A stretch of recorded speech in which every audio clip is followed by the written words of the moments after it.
Arkadaşlar ne?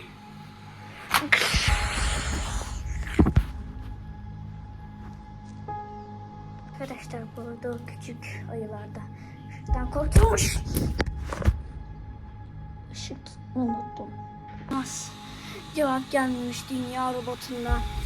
Bunu başaramadı. Sen de kimsin?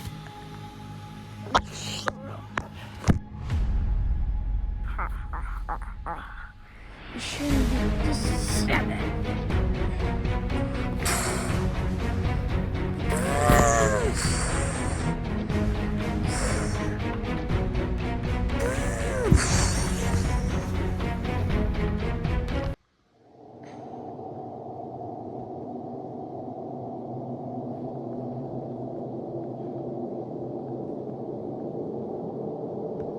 Yo!